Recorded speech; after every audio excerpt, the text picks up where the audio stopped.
Hello and welcome to Bennetts BikeSocial. This is the latest episode of Talking Heads. You join me, Michael Mann, and my co-host and boss, Steve Rose.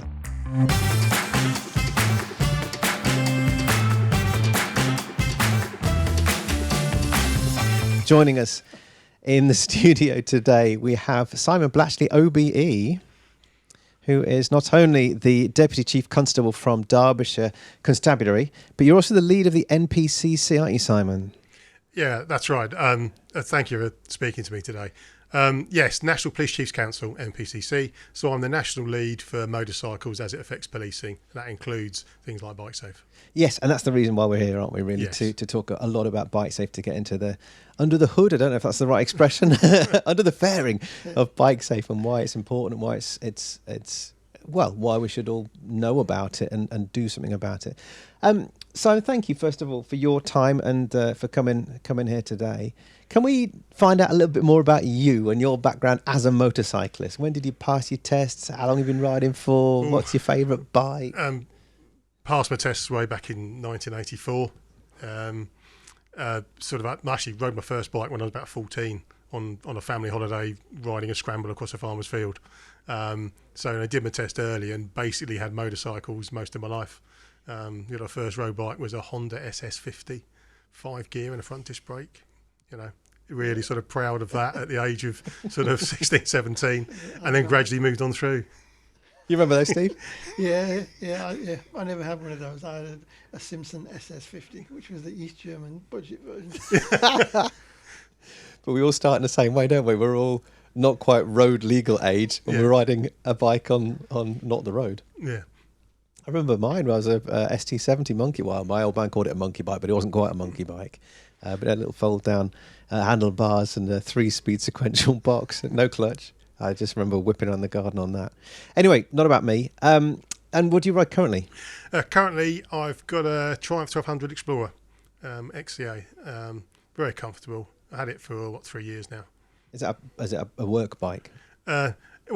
I'd use it to get to and from work occasionally on a nice weather, but no, it's my own personal bike. Okay. And do you ride for work, or you're in charge of riders? Yeah, I'm more in charge of riders. I go out occasionally on a police motorcycle. I'm going out on the 22nd. We're going to do some campaigning for motorcycle safety on the 22nd of March up in Derbyshire. But no, most of my time, I'm afraid, I'm in the office. And how long have you been with the Derbyshire Constabulary? Derbyshire, I've been for 3 years as the Deputy Chief Constable. Before that, I was in Northamptonshire for most of my service, but I was seconded to the United Nations for 4 years as well. United Nations? Yes. And is this where the OBE comes from? That is where the OBE comes from. Congratulations, what an achievement that is. Thank you. Tell us more. I was seconded to the United Nations, my choice. I spent a year in Iraq in 2014 as a security advisor to the Iraqi government on the elections that were going on at the time. This was the same period as the ISIS incursion, so it was an interesting period, and advising the United Nations as well. Evacuated to Kurdistan for a while, and then back to Baghdad, just an advisor. I then moved on to New York as Chief of Mission Management for the United Nations, basically overseeing police officers based in New York and going out to peacekeeping missions around the world, looking at police components, both the UN component and then the host nations policing, so we could give advice and we could manage that. And then the final 18 months, I was the police commissioner in Liberia. So in charge of policing, which is Liberia, which is a small African nation about the size of Wales, West Africa, and we were just in the transitioning phase where United Nations, we were supplying the policing service to the country, and we transitioned to letting the Liberian National Police take over. And I had officers from 31 different countries working for me as we sort of supplied that policing service. And then back to the UK, and they gave me an OBE. Wow. Nothing to do with motorcycles then?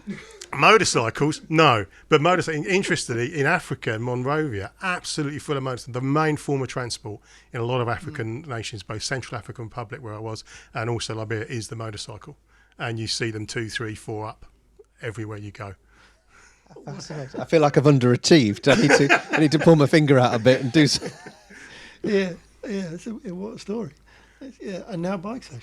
And now BikeSafe, yes. Yeah.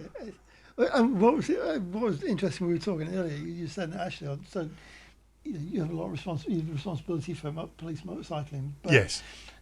But not every force has motorcycles anymore, do they? I think which is right. No, it's up into each individual chief constable really to decide how they manage their road policing, and most forces do have a motorcycle component, but some don't for different reasons. And again, with that motorcycle, I'm fortunate in Derbyshire. I have a dedicated motorcycle team. They're quite proud of the fact they're out every day, unless the road conditions are that bad, which is only 1 or 2 days a year, as well as about another 12 officers motorcycle trained. Other forces don't have a permanent bike team and they'll just use them occasionally. But it does vary across the country. I think they're a very useful tool. It's high profile and they're really effective for casualty reduction and managing the roads. Yeah, and I can imagine in Derbyshire.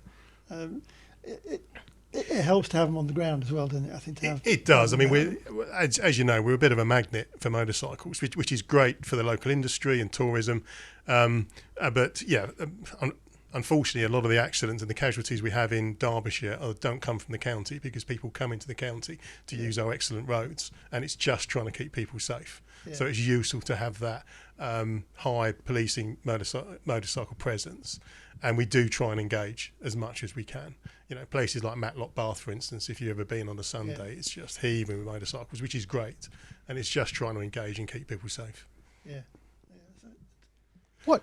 So tell me a little bit more about BikeSafe. So BikeSafe is part of your responsibility. You're the head of BikeSafe. Yeah. Is that fair to say? Yeah, I mean, BikeSafe, it's been running now for about 25 years. I think Staffordshire were the first force to use it, and it's grown over that time. Currently, we've got 35 forces of the 43 forces in the UK have some kind of BikeSafe. And BikeSafe is about offering a skills update for riders. And it's an opportunity for people to sign on, and generally there'll be some online sort of briefings initially, then they come for a day, and in that day probably half the day will be classroom based, good discussion work, videos, how to ride safely using sort of that police standard, and then generally in the afternoon it's a ride out with a police officer to give you that bit of advice and the skills. And what we found is it goes down really well with riders, and generally at the end of the day people are really positive about the experience and their riding improves. And that's the thing, and it keeps people safe.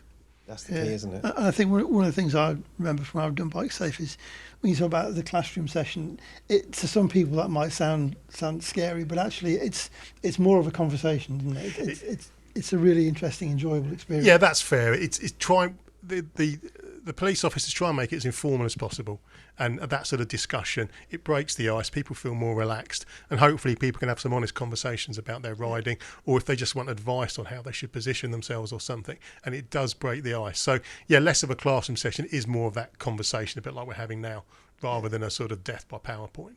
But using that, it's then going out on the road and getting that advice.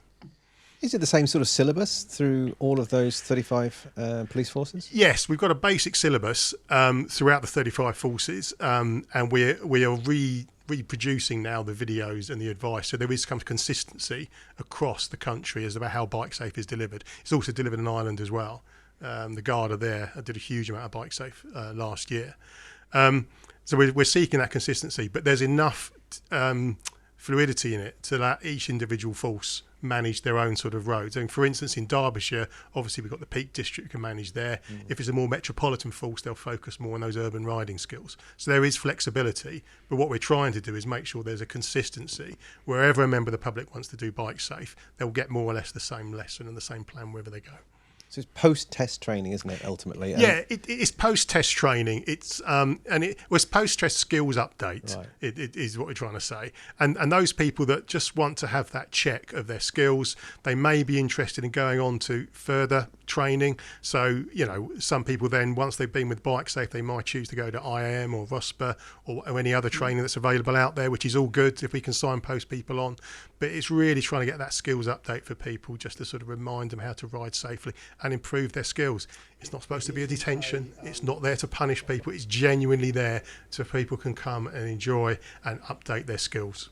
Yeah, and I think again, my experience of it was that it's a friendly, positive assessment of your riding. I didn't see it as training so much as, because I don't think it's meant to be training, is it? But no, it's not. It's very much it was an assessment of my skills, and it was a kind of just a gateway almost to other training. That's how I used it. I kind of listened to the feedback I got and thought, well, here's some stuff, and some of the stuff you can go and look at yourself. There's stuff on YouTube, there's stuff online. You can help yourself with some of the things. Other things you think, right, well, okay, I might actually go and need some proper training here.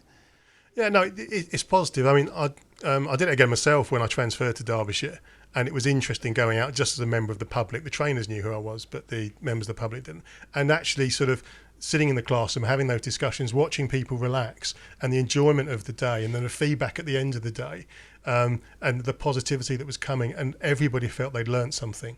And they were going to go away and improve on it, and then improve their skills, and hopefully then keeping people safe. Yeah, I have to confess at this point, I've booked on to do it again this year. Excellent. Me and my wife are doing it later on this year, and I'm really looking forward to it. Yeah, no, it is a great experience, and we've just I commissioned some academic research to get it by Dr. Liz Box has just carried it out. We'll be publishing it soon, which does indicate that there is that consistency across the country, as you pointed out, and it does alter rider behaviour for the better. So we will be publishing that just to demonstrate that BikeSafe is useful, it does support your skills, and hopefully it does help with that casualty reduction. Oh, that's fascinating. And I know that we, Bennetts, obviously we've got to be grateful to Bennetts for allowing us to make this kind of content as well. But we have just partnered with yourselves at BikeSafe to help sort of mutual benefits in terms of promotion and increased rider safety, rider knowledge, rider understanding, I guess. But in terms of promoting BikeSafe, what are the sort of the general misconceptions? What are we trying to achieve here in terms of barriers? Barriers. I think there's always that barrier. Anything involving the police, and people think it's sort of it can be negative, especially with the reputation of the police, or we're asking you to do BikeSafe because you've done something wrong, and we're really not. It should be a positive experience to come along, and it is that skills update, and it's aged at all age groups. Both sexes. It is not supposed to be just for middle-aged men. Just to be absolutely clear, it is open for everybody. So really, I think there's a misconception that it's not for me. It's the police. But please just come along and give it a go. Are there any restrictions or on license or bike capacity, anything like that? No, you have to have a full driving license, and we'd advise you coming along once you've got a little bit of experience. So then we can have a look. We can have a look at your skills and give you some suggestions. Have you got any examples of where you've seen BikeSafe working to its absolute best? Without naming names, I don't think you would anyway. But no, I mean, I think from my own experience, when I've done it and I've listened to members of the public, as I've said, you get that sort of light bulb moment where you get people understanding about road positioning. There's an example that one of the bikers gave me when they were a member of the public had turned up on their bike and they literally put it on the market because they felt like they didn't feel they could ride it properly. But after that sort of afternoon session, the classroom said in the afternoon session, they literally took their bike off the market and said, "This is brilliant. I now understand how to ride this bike properly." And it was that light bulb moment, and it is really pleasing to see and hear about. I mean, a lot of the police bikers that do this, they are volunteers to perform this, and it gives them a lot of reward when they can follow a rider and see their handling and their skills improve during that ride just by stopping, giving a bit of advice, back on, and by the end of that hour or so, they can see all the riding's vastly improved. So it gives the officer that satisfaction, and hopefully the member of the public that comes along as well. I suppose regardless of experience, you're still going to find people who are losing confidence. Yeah, definitely. I mean, you get both sorts. You get the people that aren't very confident because they haven't ridden their bike, say maybe for a number of years. Maybe it's just been sitting in the garage all over the winter, so they lack of confidence. And a lot of it is just that little confidence boost to come back out, give it a try, and ride safely. Equally, we do want to sort of engage with people that think their riding's fine. None of us are the perfect rider. All of us can learn, constantly skills update. The police bikers have to do their CPD every couple of years, be reassessed to make sure they keep their skills up, just like any skill, any sporting skill, anything else. To have that constant refresh and that reminder from somebody independent to say, have you thought about this, have you done that, cannot do you any harm. We create our own series called Better Riding. It's a series of sort of 20-minute, half-an-hour lessons. We take one subject, one topic per episode, and we discuss it with a motorcycle coach. But Steve, you've often talked about in the sort of the build-up to each of these episodes, or even the whole series, about how those people with other hobbies, other interests, I think we talked about skiing, or those who play golf, or those who kick a ball around, or they always want to be better. They're always practicing. Yes. Rainy day, you golfers don't go on the course, can't go on the course, so they go down to the drive range because they want to practice, they want to get better. If you play a cello, if you ski, if you scuba dive, whatever it may be, you're always trying to be better at the thing that takes your time and interest and money. But yet motorcyclists always seem to assume greatness, don't they? I agree, and I'm guilty of that myself. You know, you think you can ride, and then you follow. I'm here with one of the bikers here, Chris, and you follow Chris round, and it's seeing a man and machine in perfect harmony, and you realise that your skills are not up to where they can be and where they should be. And I think it's just everybody being that little bit of self-aware that we can all improve our riding. No one's the perfect rider. Yeah, and it's really interesting, you know, because at a certain point, you know, we've got the skills to get our bike from A to B. Yeah. But you know, that's not the same as being a skilled rider. You know, No. and I'll hold my hand up. And, you know, I've said this before. I've been riding 43 years now, and if I'm honest, I've survived as much of that as anything. It's not that I'm a particularly skilled rider. You know, I do a lot of miles. I've survived 43 years without having a serious accident. I'm under no illusions that makes me a good rider. Yeah, and I think it's that realisation. I mean, hopefully you're a safe rider, and that is why. But equally, sometimes we have to realise some of us have just been lucky, and probably my first few years, particularly in your teenage years and 20s, we were probably getting through by more luck than anything else, because we weren't fully aware of the dangers, and that being that awareness, because, you know, that hazard perception, risk, speed, weren't really there, because you just think you're immortal. Yeah. And it's trying to sort of get into that sort of mindset and saying, well, no, you're not, and you can learn. Yeah, and I think for me, that's the appealing thing about BikeSafe. In some ways, it's a very low commitment. Yes. Because it's one day, it's not expensive. Right. You're not committing to a program of training. No. You know, it is just a kind of, where am I in my biking? You know, what do I need to work on? What am I good at? What am I less good at? And it's, I think, I actually would say it's not expensive. It's even, you've managed to bring the price down, I think, this year. Bring the price down to, I think it's £78 this year, and we'll obviously constantly look to sort of bring that down further. And yeah, I do think it is a positive experience. We do get people that come back again. Yeah. We do get people that might miss a year or so, but then they come back because they just want that little bit of skills update, and again, just that independence. They might not wish to sort of, you know, go on to IAM or ROSPA, but they do want to have that skill, so they come back, and that's really positive. It's a bit like, maybe it's my bad analogy for this will be, it's almost a bit like an MOT test. Yes. Riding. And when they changed the MOT rules a few years ago, so certain bikes of a certain age no longer need an MOT. I've got a bike that doesn't need an MOT anymore, right. But I still have it MOT'd because I like the idea that a qualified mechanic who knows more about bikes than I do looks over it once a year and tells me it's safe. And BikeSafe is kind of similar in a way. You know, it's somebody better than me, somebody with more experience than me, looks at my riding and says, that's okay, or otherwise. It's just, No, I think there's a benefit, and, you know, grateful for linking in with yourselves and trying to sort of raise the profile of BikeSafe. So we're trying to encourage as many people as possible to sort of sign on. And, you know, the booking system's open now. Most forces, 35 out of 43 forces, actually now do BikeSafe. And if your own sort of county or area where you live isn't there, try a neighbouring force, and hopefully they'll be running BikeSafe. What's the sort of capacity? How many riders can you get through in a year? I mean, I think last year we did about 2,600. I think year before, but with normally we can do 5,000-6,000 riders. So there are spaces available to it, and I'm encouraging all chief constables and all forces to sort of support the BikeSafe initiative. Yeah. So how many days a year would each force run? That varies. That absolutely varies between forces. You know, we've got sessions sort of probably once or twice a month from that sort of March, April time all the way through to October. Others might just do a few months. So each force is different, as I said, because it really does depend on the sort of the police motorcycle capacity in that force and how it's funded. We get a lot of support from our local road safety partnership in Derbyshire. Other forces may have different funding streams. What's a typical BikeSafe day look like? You said there was a classroom session followed by a riding session. Yes. I'm thinking £78. Actually, that's really good value, isn't it? Considering you've got a dedicated police rider at your beck and call for the entire day, Yes, imparting their wisdom. I do think it's good value because people can sign on the date of their choice, and we're trying to improve the online availability for videos and advice. I know my team would love to have some virtual reality stuff on there, but we just can't afford it. But sort of before they come, so people are prepared, so they understand what to expect. And as you say, that classroom discussion for a few hours, and then the riding out with the police officer as well. I do genuinely think it is good value for money, and people do come away buoyed up and feeling more confident in their riding abilities.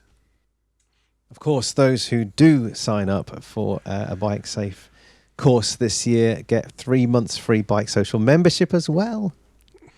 A question I had about, in terms of skills, do you think overconfidence is more of an issue in riders than perhaps even a lack of skill?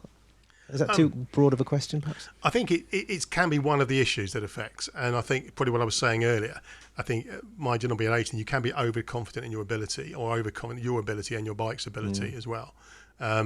And it is a risk, and I think people sort of start, if they have been riding safely, they sort of forget that hazard perception and that constantly on your guard that you must be as a motorcyclist. So I think you can be overconfident if you're not fully aware of your surroundings properly, and then you can make mistakes, or you're not aware of a hazard that might not be your fault, but because your hazard perception isn't there, you've missed something, and then you can be involved in a collision.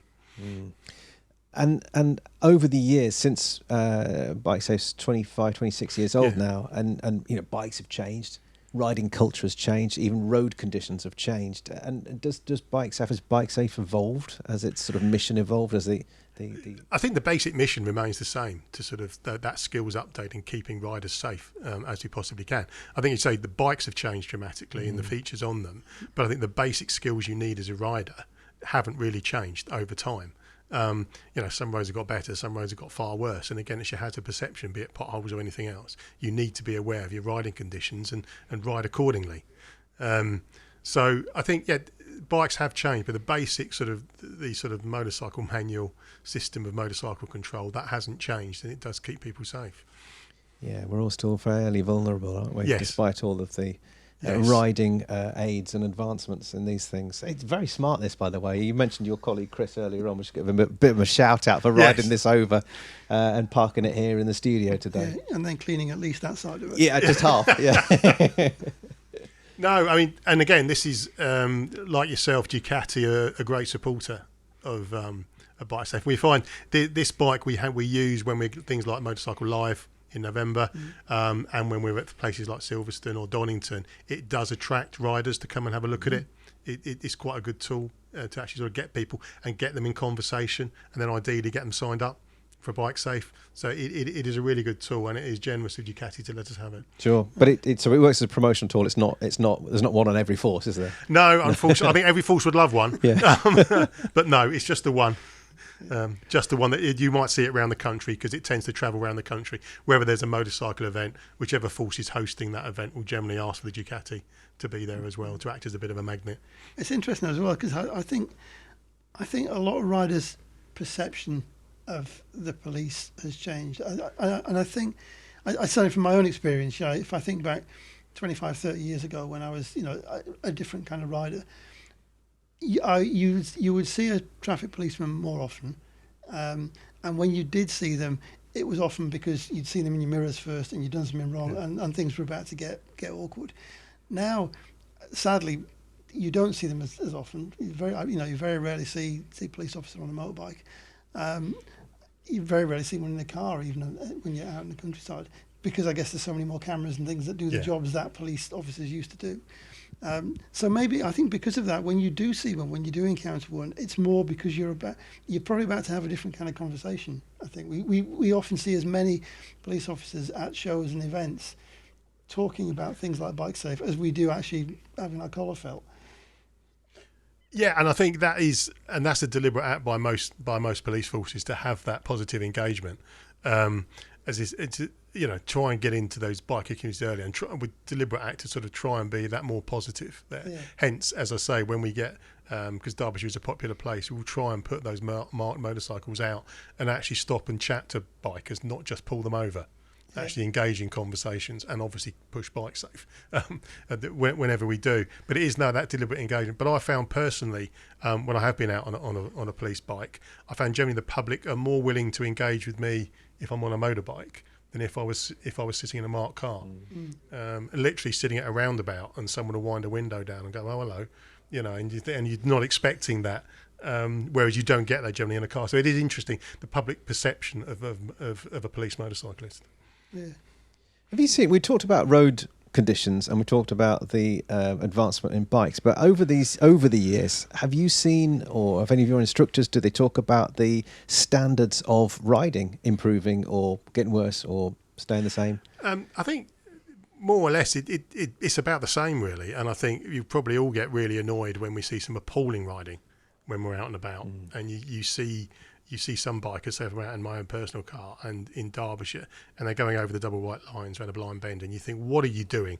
Not only could you kill yourself, you're likely to kill somebody coming the other way. And that is really frustrating when you see that poor riding, because unfortunately that impacts on all of us as a member of the motorcycle community, because that's what you then get labelled as. But generally I believe most motorcyclists, particularly the ones that come places like Derbyshire, they're out there for an enjoyable ride, and they're out there for a good time. And it's not, and hopefully the sort of the ridiculous driving, the stupid riding, we do need to tackle it, and we will enforce, clearly, when we see that. Because generally, the other thing is, you can imagine, if you're on a marked police bike or a marked car, you generally go round in a bubble of immaculate driving from members of the public. So if someone does make an offence, it stands out. It really stands out, and people need to expect to be stopped and the appropriate ticket or enforcement carried out. Is there one particular skill that you see with BikeSafe that people think they're really good at, but they're actually not? I think it's maybe it's coming back to that overconfidence thing. It's just that overconfidence, and I think it's that. I know when I've spoken to the police, right, they'll say it's that road positioning. It is one of the things that people are generally in the wrong position. They don't use the full width of that their side of the road to get better, and it is just the basic stuff, isn't it? It's that road positioning. It's the right position of the road. It's the right skills, and it's that hazard perception. And people I don't think are necessarily aware of all the hazards they could possibly be facing, and they've chosen the wrong line to go around that particular corner, and they're going too fast for that particular hazard. And it's that combination. It's that overconfidence again sometimes, not being aware of traffic coming out, the bend coming up, or anything else. Yeah, I think that's why the assessment part of it is really useful, isn't it? Because instinctively we tend to do the same things. So you tend to you gravitate to the same bit of the road you always ride. Yes. You ride the same distance to the car in front that you always ride, and so having someone just point out that if you do this, you might find that. Yeah. Is really useful sometimes. It just encourages you to try something different. Yeah, the most common thing apparently is that they just ride down the middle of the road. Most riders would go there, and it's just not thinking to actually move a bit to the left to get that better view round, and spotting that hazard and thinking, actually that car may pull out. Shall I ease off? Shall I pull up? It's those little bits that, especially if you're on a route that you regularly use, you can get complacent about what's happening. Yeah. I wonder if it's worth almost trying to promote, go and do BikeSafe, but do it in the next county. Yeah, so you're not learn some different roads, and then get familiar with or ride on some unfamiliar roads. But I think part of the joy of any kind of, whether it be training or rider assessment that I've done, actually is just that. It's having a couple of hours in an environment that you're not used to, because we all know that scenario, don't we? If you ride on Sundays in particular, or ride on a weekend, you've got to do all your grown-up jobs. You've got to do all that stuff. By the time you've done all that, you've got 2 hours to ride your bike. And you think, where am I going to go? Oh, I'll just go on that route because I know it's a good route. So you ride the same route every weekend. And you wave to the same people who are also riding the same route every weekend. And so actually, just that, give yourself a reason to go and do something different. I think is a good thing. And, there is that thing, isn't it, about you spend the day with a different bunch of people and you've got shared experience, and there's a whole load of things you don't imagine you're going to have that make the day enjoyable. What's the sort of ratio, Simon, from a pupil to instructor perspective on a BikeSafe day? And again, that can vary depending on how many off the beat. Normally, I suppose the average will be 1 to 2. There's 1 to 2.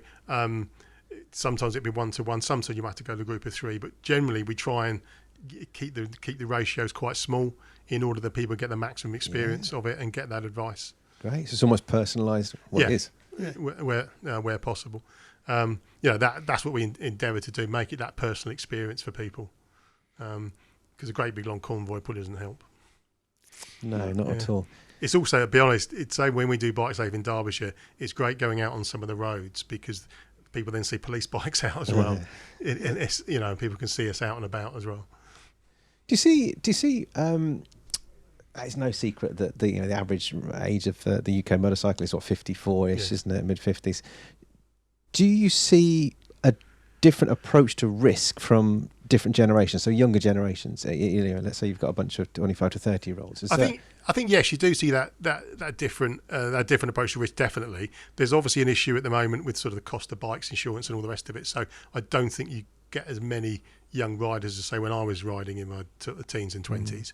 But equally, if you look, unfortunately, at our key sort of our KSIs, killed and seriously injured, unfortunately, it is that sort of middle-aged age group which suffer the most, and that's where we do get a lot of the attention on BikeSafe, because it is that people that are riding bikes that they might have been really experienced when they were younger, but they don't ride them so often, or they've bought themselves a new bike, a powerful bike, and their skills just aren't quite up to speed. So it is really, for us, it's addressing that sort of group, unfortunately, where we do see too many injuries and deaths. These people, I guess, in a rural environment, these people are probably as likely or more likely to be having accidents that don't involve another vehicle or are another vehicle's responsibility, perhaps. Yes, unfortunately, probably over 50% of the accidents and the collision, the casualties we see are where it has been some kind of rider error, rather than, obviously we have issues with cars pulling out. Sorry, mate, I didn't see you, etc., etc. But there are too many avoidable accidents where they've got too fast around a corner, turn a bend, and overtake when they shouldn't have done it.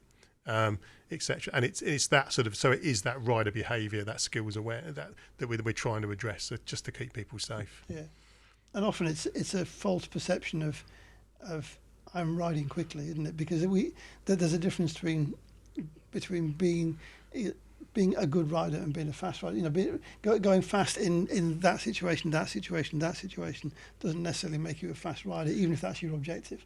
No, I agree. I mean, one of the things that sort of on the BikeSafe is about riding smoothly.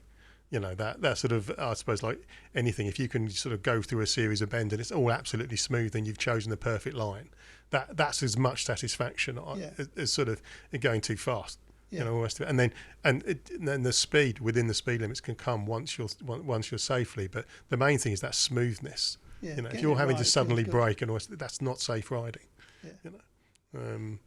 So and I know it can be an emotive subject, but as bikers, we have to be aware of the hazards. We have to look after ourselves, and ride as safely as you possibly can while we're enjoying ourselves. For me, it intrigues me because I can't imagine I'm that different. When I have a very different attitude and feeling about speed now than I did 25, 30 years ago, and I don't feel that I get from A to B any less quickly than I used to. But I've very, very rarely break the speed limit now, and don't feel that I'm missing out because of it. Because, like you just said, I actually enjoy trying to be a better rider. And have done for quite a long time now. It's all about MPG, not MPH. Well, sadly, but that's just me.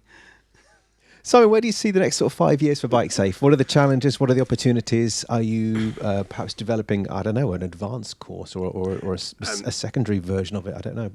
This year, on the back of the academic research, you want to improve BikeSafe where we can. For me, I'd like to start developing something similar for young riders.